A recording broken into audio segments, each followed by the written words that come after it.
안녕하세요. 자산운용 일부 이트레이딩팀의 박보영 과장입니다. 안녕하십니까. 자본시장 영업부 이코노미스트 문정입니다. 지난주 환시 요약해보겠습니다. 7월 말 1290원대로 마감했던 달러원 환율이 지난주 다시금 반등하며 1300원을 상회하였습니다.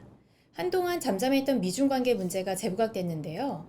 중국의 격분에도 불구하고 미국의 펠로시 하원 의장이 대만을 방문해 미국의 대만 지지 입장을 밝히면서 미중 갈등 우려가 고조되었습니다. 이로 인해 위안화 약세, 안전자산 선호 확대로 달러화가 강세를 보였습니다. 또한 연준 인사들의 매파적인 발언이 이어졌는데요. 찰스 에번스 시카고 연은 총재의 3회 연속 75bp 자이언트 스텝 인상, 또 제임스 블러드 세인트루이스 연은 총재의 연말까지 추가로 1.5%포인트가량 금리 인상할 수 있다는 등의 긴축 지지 발언에 미국채 금리가 큰 폭으로 반등하며 달러 강세를 지지하였습니다. 다만 펠로시 의원의 대만 방문 이후 별다른 충돌이 없었다는 점에서 시장이 안도하며 위안화가 안정세를 보였고요. 국제유가 하락, 또 외국인의 국내 주식 순매수 증가로 달러원 상승폭은 제한되는 모습이었습니다. 또한 미국 7월 ISM 서비스업 지수가 56.7로 전월치 및 시장 예상치를 모두 상회하며 서비스업 업황이 아직 견조한 모습을 보인다는 점 역시 위험 회피 완화로 작용하며 달러 강세를 제한하였습니다.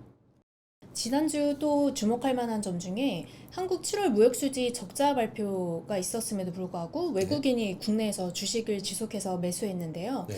이 순매수에 대한 배경과 환율에 어떤 영향을 미치는지 네. 궁금합니다.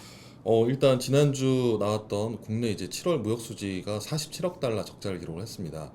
수출도 증가했지만은 수입이 좀 더 큰 폭으로 증가를 했다고 봐야 될 것 같고요. 특히 수입 쪽에서는 아무래도 이제 원유 그리고 가스 이런 에너지 가격 상승들 이런 것들이 석유화학이나 아니면은 원유 쪽의 수입을 좀 늘리면서 전반적으로 여전히 이제 수입이 증가하면서 무역 수지 적자가 이루어졌는데요.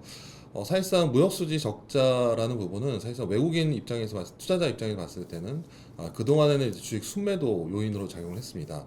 그러니까 수출보다는 이제 수입이 늘어났던 부분, 그 다음에 무역 수지 적자라는 얘기는 그만큼 이제 역내로 달러 공급이 좀 부족해질 것이다라는 우려들, 이런 것들이 외국인 주식 순매도로 이루어졌는데요.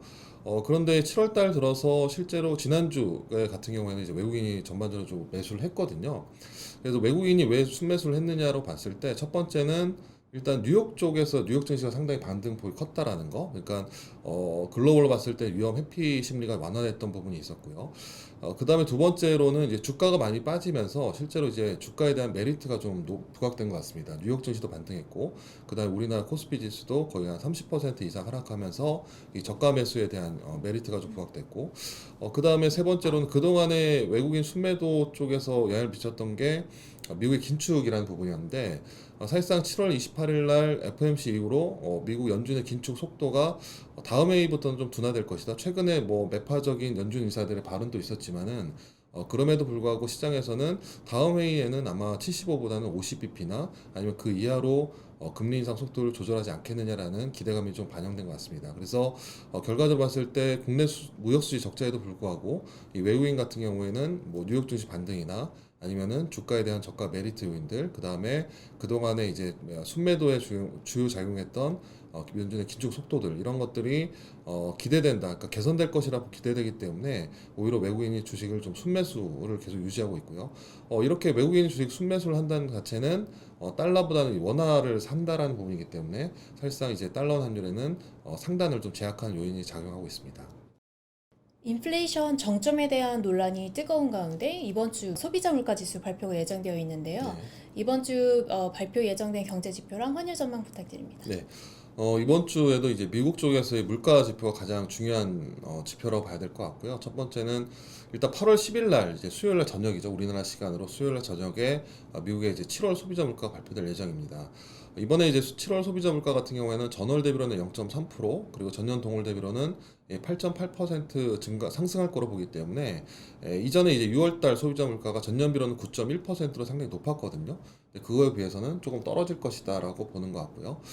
다만 이제 그 식품과 에너지를 제외한 핵심 소비자 물가, 뭐 근원 소비자 물가라고 얘기하는데, 이 근원 소비자 물가 같은 경우에는 전년 동월 대비로는 한 6%대를 다시 좀 올라갈 것으로 보고 있습니다. 따라서 전체 소비자 물가 상승 압력은 좀 떨어지겠지만은, 하지만 이제 식품과 에너지를 제외한 이제 수요 측면에서의 핵심 소비자 물가는 전월보다는 좀 오를 것이다라는 부분 때문에 물가에 대해서는 좀 시장의 판단이 좀 약간 혼조를 보일 가능성이 높고요.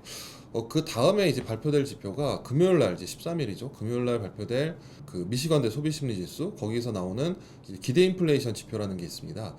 기대 인플레이션 지표는 1년물하고 이제 5년물, 그러니까 중기물이라고 5년물이라고 하는데 지난 7월 달 기대 인플레이션이 전월보다 좀 하락했습니다. 그런 부분에서 미국의 이제 물가에 대한 우려가 좀 완화됐던 부분이 있었는데요.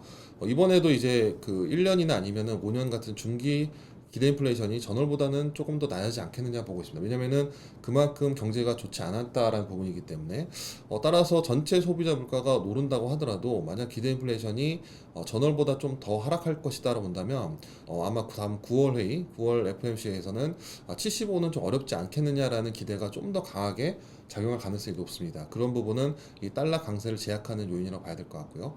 따라서 다음 주 이번 주죠. 이번 주 이제 10일 날 소비자 물가 그 다음에 기대 인플레이션 이 두 지표의 결과가 결국에는 이제 미국의 물가 상승 압력, 그 다음에 다음 이제 연준의 긴축 여부 이런 것들을 결정할 부분이 높은데 저희가 봤을 때는 물가나 아니면 기대 인플레이션은 전월보다는 좀 하락할 것이다. 그런 부분에서 긴축의 명분이 좀 완화되고 달러는 좀 약해질 것이다라고 예상하고 있습니다.